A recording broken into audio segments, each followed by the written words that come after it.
making this episode might get me in trouble. As I often mention on the show, despite being American, I live in England. It's beautiful here. The way I describe it to people back home is that I live in the Shire. There's so many things I love about living in this country, and there's many things I love about the people and the culture that I wouldn't want to change one little bit. But there are two terms that are being used a lot lately in reporting about Britain that aren't so pleasant, and they both have literary origins. What I thought I would do today is talk about the words Kafkaesque and Orwellian and explain what they mean and why they apply to the current situation in the United Kingdom. Kafkaesque refers to the writer Franz Kafka, who lived in Prague in what's the modern-day Czech Republic. His most famous work is probably The Metamorphosis, which is about a young man who wakes up one day and discovers that he's been somehow transformed into a giant bug, and then he tries to figure out how the rest of his life is going to work out because of that. But I think the one that is more relevant to current events in Britain is The Trial. This is a story about a man who wakes up one morning as usual and expects to have his breakfast and then go off to work at the bank where he's a very important man. But then a bunch of guys show up to inform him that he's under arrest. They can't tell him why he's under arrest because they say they don't know.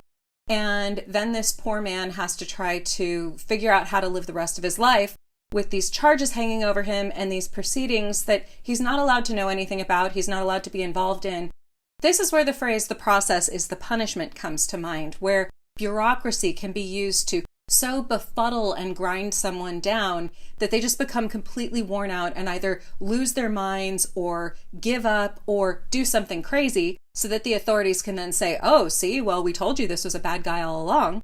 So what does any of this have to do with current events here in Britain? Well, so in Britain, we don't actually formally have any kind of protections for free speech. As the Prime Minister keeps repeatedly saying in meetings. And we have a long history of free speech in this country. I'm very proud of that, and I will always defend it. But there's nothing like the American First Amendment in Britain, which clearly sets out what you're allowed to say and, more specifically, what the government isn't allowed to tell you to say or not say. There are laws in Britain that say that just if you've upset someone or if you've stirred up hatred, then you're guilty of a crime. How do you measure stirring? Like, do they have some sort of scale? Like, this is a stir level 1 of hatred and this is a stir level 6. Like, these things are incredibly subjective. I mean, what might be upsetting to one person is not upsetting to another person. And so what ends up happening is that free speech in Britain is essentially whatever the police and prosecutors decide it is. It means that there is a palpable chill on British culture at this moment. I can't deny it. I wish it wasn't so, but it's true. Everyone can feel it, but you're not supposed to say that out loud. It's affected the way that I produce my own show. This is a pretty innocuous, safe little show. I just want to talk about great books for kids and how we can better understand them and share them with children. And you would think that a show with a topic so harmless, I wouldn't have to stop and think about how I express myself, but I have found myself more and more lately when preparing episodes of this show thinking, okay, I'm going to have to phrase this in such a way that it's clear that I'm not intending to stir up any hatred or offense or upset anybody, because anyone could decide to be offended and they could go and tell that to the police. In reality, most ordinary speech isn't policed, but it's very easy for them to make an example of someone. And that does seem to be happening more and more, and it's incredibly alarming. One way in just this last week where Britain has attempted to extend its control over speech internationally is that an Irish citizen who is living in the United States said some pretty spicy stuff on Twitter. He's a writer named Graham Linehan. Many Americans haven't heard of him, but he's extremely well known in Britain and Ireland. He's originally from Ireland, came to the UK and produced several very popular television shows. His wit is caustic and funny, and that the shows were never mean-spirited in their humor, though. They were not afraid to dive into tricky issues, but it was always with humor, and you could watch it and just understand that they were just having a laugh. They were examining social issues, but fundamentally not from a place of cruelty or meanness, which is why the shows were so popular. I think when humor gets mean-spirited, that's kind of when you lose the audience. But yeah, so this author is now living in the United States, so he's not living in Britain, and he's not even a British citizen. He did have to travel back to Britain because he's involved in an unrelated court case, and he was met at Heathrow Airport by 5 airport police who, by routine, are armed. So some of the reporting on this has said that they sent 5 armed guards after him, which is technically true. I mean, a lot of people think, like, why was that even necessary? It would have been very easy to simply call him or send him a letter saying, hey, we'd like to interview you. Can you come in? So they did have guns on their hips, and they did come and arrest him immediately as he got off the plane. And they took him to a room and held him for quite a long time until his blood pressure rose so high that he had to be rushed to the hospital. So he gave his own account, and I would say, based on what Graham Linehan wrote, he experienced something incredibly Kafkaesque. Linehan wrote an article on his Substack about this, and before I go through it, I just want to say, first, I won't be reading the entire thing exactly because I don't want to violate his copyright, and I would encourage you to read his own words so that you can understand them for yourself and think about how you feel about them. I'm also just going to completely sidestep the issues that he's spoken out about because they're not really relevant to what I'm talking about, and that's a whole other fight that I'm just not interested in having at this point. Like, we're not talking about the substance that he was talking about. We're going to talk about his experience and why it qualifies as Kafkaesque. Mr. Linehan wrote, "Something odd happened before I even boarded the flight in Arizona.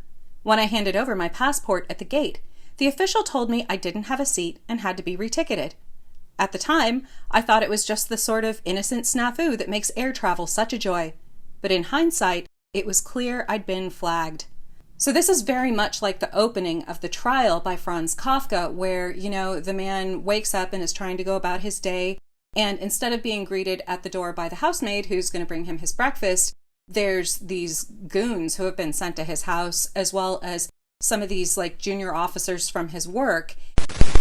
Okay, this is me while I'm editing this. I just want to make it clear that I am describing the characters in the book The Trial as goons, not comparing them to actual police officers. But that's exactly how nervous this situation is making me. Let's continue. And they're there to inform him that he's being arrested, but they won't tell him why. They won't tell him what's going on. And it's very clear from the beginning that he's being manipulated. At first, the main character in The Trial doesn't even recognize the junior officers because he's so overwhelmed by what's going on and how confusing and unusual this is. He just expected to go about his day, just as Mr. Linehan expected to just get on this airplane. But then he realizes that he's being intentionally befuddled, having the rug yanked out from him. The moment I stepped off the plane at Heathrow, 5 armed police officers were waiting. Not 1, not 2, 5. They escorted me to a private area and told me I was under arrest for 3 tweets. Since returning to Twitter, or X, Mr. Linehan has been very active. He's extremely strong in his opinions. He expresses himself in a way that I think many people disapprove of. I know people who agree with the substance of his opinions, but they think that he's unhelpful because he can at times be a bit nasty, a bit caustic. But coming at it from an American point of view, everything he's always said has been legal. The term that you hear a lot used in the US is awful but lawful, where if you don't have the right to be rude, you really don't have the right to free speech at all. So that's why advocates of free speech are grateful for television shows like, say, South Park, which are sometimes outrageously offensive, but they are an excellent proof that the First Amendment is still functioning. Here in Britain, people don't have those kinds of protections. Being offensive is often treated as a criminal offense, which means you have this highly subjective definition. And if someone decides they're upset, or even if they go to the police and they say, well, I'm not upset, but someone else might be, you could very possibly end up in a police station. Mr. Linehan's reaction to being told that he was being arrested was to laugh, and this is exactly what happens in the Kafka story. The main character thinks, well, this must be a joke, surely. But then he goes through and he realizes how many people would have to be in on the conspiracy, and it's just too bizarre of a thing for that many people to participate in as a joke. Mr. Linehan goes on. The officers gave no reaction, and this was the theme throughout most of the day. Among the rank and file, there was a sort of polite bafflement, entirely professional and even kind, but most had absolutely no idea what any of this was about. This is where it's almost getting spooky, because in Chapter 1 of the trial, Mr. K, he's only identified by his initial, starts to get a bit consternated because the cops just won't tell him what's going on, and then they say, well, you really ought to be behaving better because we've been so nice to you. Linehan was detained for several hours, during which he managed to have a bit of a nap, and then he says, later, during the interview itself, the tone shifted. The officer conducting it asked about each of the terrible tweets in turn, with the sort of earnest intensity usually reserved for discussing something serious like, oh, I don't know, crime? Eventually, a nurse came to check on me and found my blood pressure was over 200, stroke territory. The stress of being arrested for jokes was literally threatened my life. So I was escorted to A&E, where I write this now after spending about 8 hours under observation. Linehan said that the officers were consistently decent throughout his experience, and I understand why an individual officer would choose to do as they're told, because following the chain of command is incredibly important. You don't want rogue cops who just break the rules and do whatever they like. However, I was just following orders. What it means to me is that I can't count on that police officer at all to care about human rights, free speech, protecting my rights. So I lose confidence in the police. It's important for me to say that this is just Mr. Linehan's account of the events, and until there's, say, like a police report to compare it to or video, we can't know for sure if this is exactly how events went down. So I was just going through what he wrote about his experience to say that, yes, what he wrote down definitely is a Kafkaesque scene. However, there is one bit of hard evidence that seems to have slipped out. Some audio has leaked of when Mr. Linehan was first arrested. As far as I know, and I will correct this if something contradicts this in the future, nobody has said that this audio is inauthentic. It is alleged that on the 19th of April 2025, you published a post on X that was deemed to be intended to stir up hatred, incite violence on the grounds of sexual orientation. What was the post? I'll tell you. Now, as other Americans who have had conversations with British people will know, British English can sometimes be indirect in its construction. So we don't know, does the police officer mean I can't tell you as in I'm not allowed to tell you, or I can't tell you as in I don't know? Either of those cases, it's still incredibly Kafkaesque. Mr. Linehan's experience wasn't just Kafkaesque, though. It was also Orwellian. Critics of Britain's Online Safety Act have said that it's not going to do what it's intended to do, which is protect children and even adults from harmful content. Who gets to decide what's harmful? Britain has been seeking to extend its control almost like a digital empire all over the world. And this has meant that more than once, Britain has reached outside its own borders and attempted to criminally punish someone. In this case, Mr. Linehan is not even British. He's an Irish citizen. He lived in Britain for a long time, but he currently lives in the United States. So he's an Irish citizen who said something online from the United States on a United States-based platform, and what he said was legal in the location where he said it, and yet Britain arrested him as soon as he arrived on British soil. So I almost wonder if this is like a violation of the Monroe Doctrine, which was established a long time ago, where the United States said to Europe, hey, imperial European powers, no more empires in the Americas. We're done with that. You're not going to do it anymore. And if you try, we'll have something to say about it. And this does seem to be building up to a real fight between the United States and European powers that seek to control the internet. So this level of surveillance, the fact that, the British police are not just spending their time watching people in the country, they're watching people who aren't even their citizens outside the country so they can punish them if they ever come back into the country.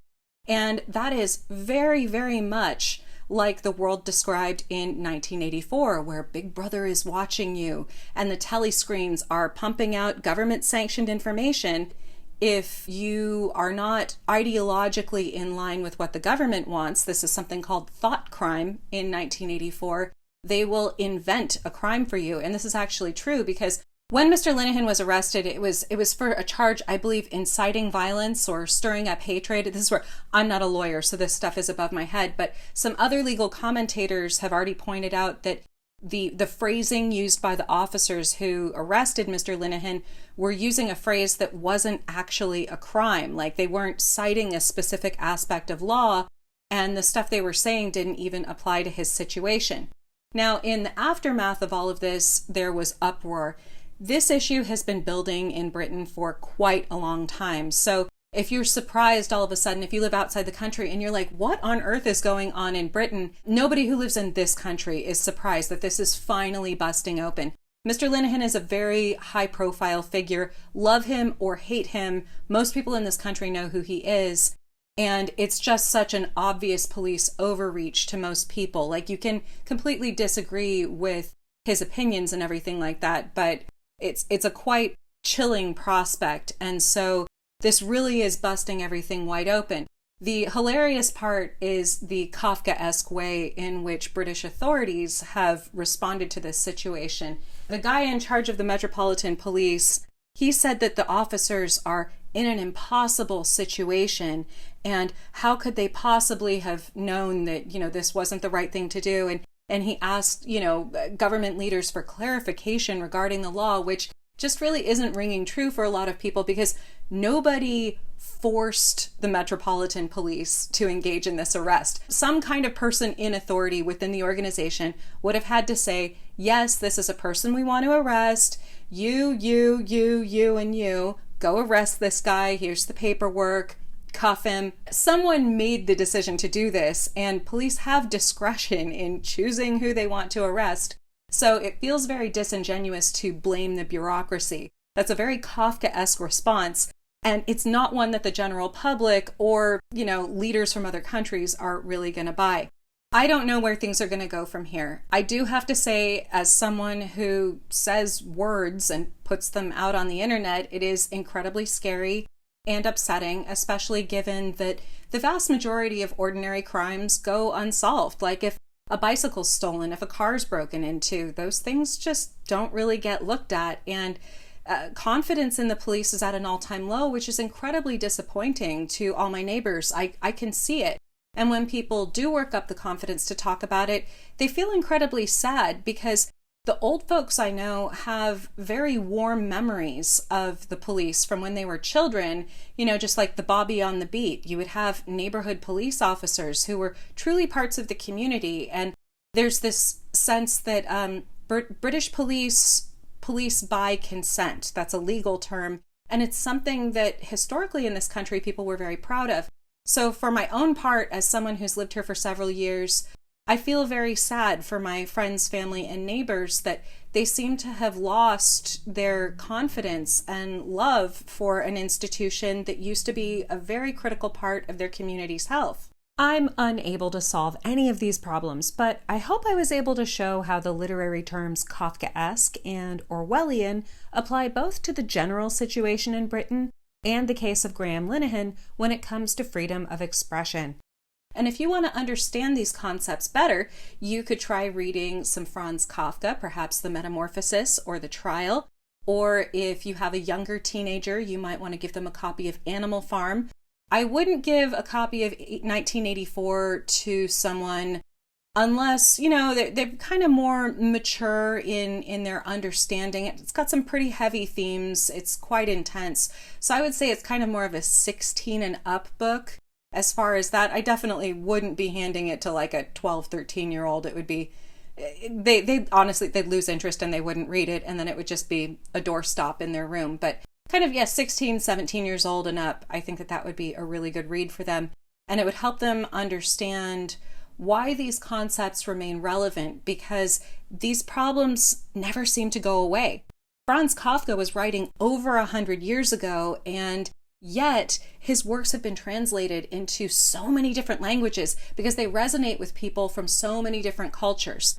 No culture is immune to the sort of problems that are showing up in the news right now in Britain. And so that's an important thing to remember, that if you do live in a society where you feel like, oh, things are going well, you still need to be vigilant. You still need to watch out. You still need to create laws that strike that balance between creating order and imposing control. I hope that helped you, and I hope I don't get in trouble for anything that I've said today. I'll just repeat that my intentions here were to be informative and helpful and to just offer some anecdotal observations on my part, but I don't intend to incite violence or stir up hatred or upset anyone. So I guess that's all I can say.